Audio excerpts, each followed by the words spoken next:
Well, Stephen, thanks very much, sir, for joining us on the program tonight. Hi, Cam. How are you? I'm great. And tonight we're going to be talking about a case, oral arguments held earlier this week in what we're calling the Heller 2 case, right? Right, and we got a lot to talk about, but let me give you a quick update on that. 2 days ago, as you mentioned, on Monday, all arguments were had in the United States Court of Appeals in the NRA's Heller 2 case. As you mentioned, we call it the Heller 2 case, and we'll talk about the details and history of the case in a minute. But let me first report about Tuesday's oral arguments, and that they went very well. Okay, I talked to Stephen Halbrook, who represents the plaintiffs in this NRA lawsuit, and he argued in the case that the appropriate standard of review in a Second Amendment case was the highest standard of review, namely the strict scrutiny standard. And Steve argued that this was clearly the correct standard because that is what you apply in regard to a fundamental right. And, the Supreme Court had just recently held again in the McDonald case that the Second Amendment was indeed a fundamental right, when the Supreme Court incorporated the Second Amendment and made it effective against state and local government action. Mm-hmm. Okay. Now, the District of Columbia argued that the Second Amendment did not merit strict scrutiny analysis, but a lesser deferential reasonableness standard. The District of Columbia also made its usual silly arguments by saying such things as AR-15s are made to massacre people, unquote. Oh, Yeah, it's that rubbish. But one of the appeals judges wouldn't have it. He asked, who said that? And D.C.'s lawyer responded that witnesses in the D.C. Council Committee said so. And then the judge asked who those witnesses were. Well, Cam, do you know who those witnesses were? I'm going to guess these were gun control advocates. They were employees of the Brady Campaign, okay? Alrighty. So, that's, so basically the D.C.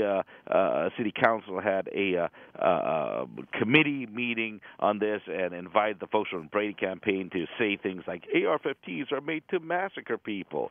And that then goes into D.C. legislative record, and here's the excuse for passing silly anti-gun ordinances.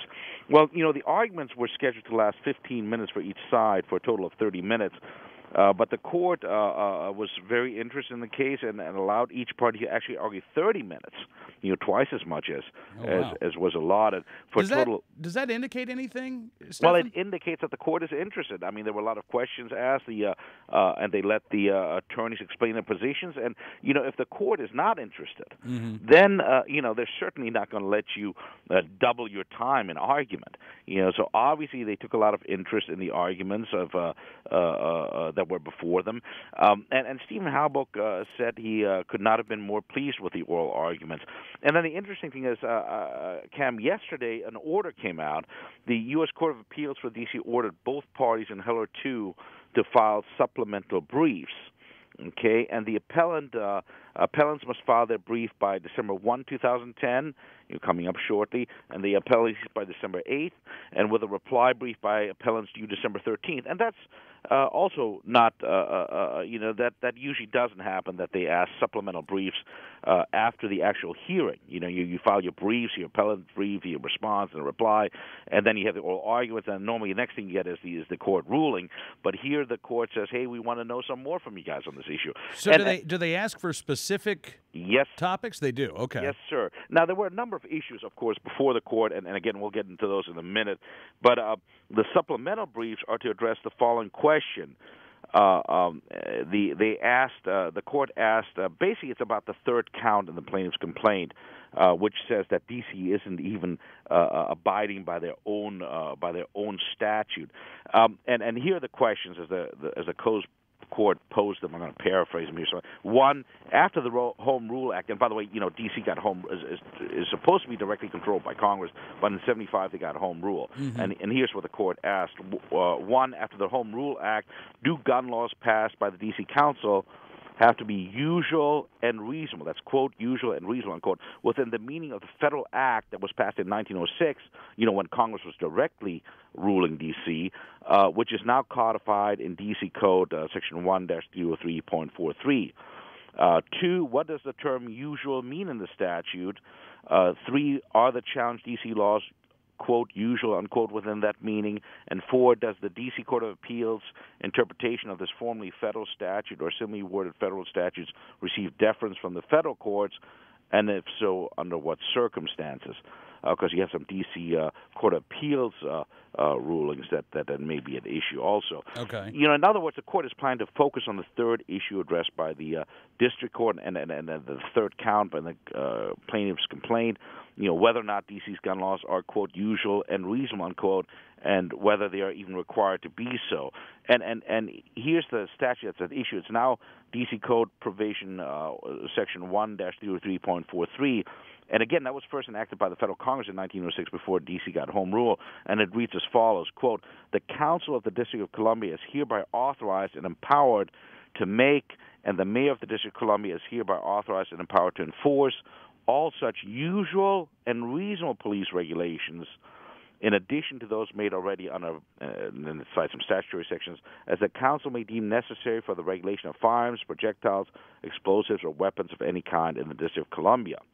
That's what the statute issue says. Now, the 1975 Home Rule Act allows the D.C. Council to legislate have legislative authority over local matters, while preserving Congress's ultimate legislative authority over D.C. Now, the Home Rule Act extends D.C.'s legislative authority as far as any states that a state may have, but with certain exceptions, and while preserving Congress's ultimate authority. Now, there's nothing in the Home Rule Act that specifically requires the D.C. Council to follow the federal definition of usual and reasonable. But again, the ultimate legislative authority for D.C. lies with Congress, and this statute was initially passed by Congress in 1906. So, the federal interpretation of usual and reasonable should apply to D.C. laws. Now, both sides have already explained why they do or do not find the D.C. laws on guns to be usual and reasonable. And but now they will apparently do so for in more detail in the supplemental briefs.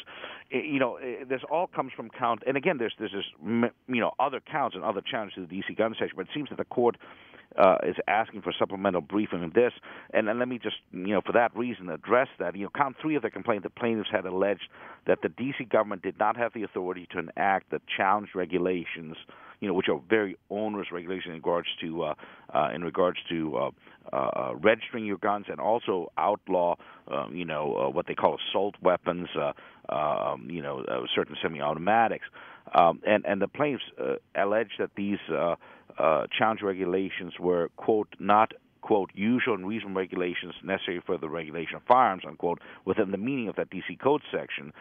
And they argued that unlike other jurisdictions, D.C.'s requirements for licensing and registration of firearms and its ban on certain types of firearms was severely restrictive.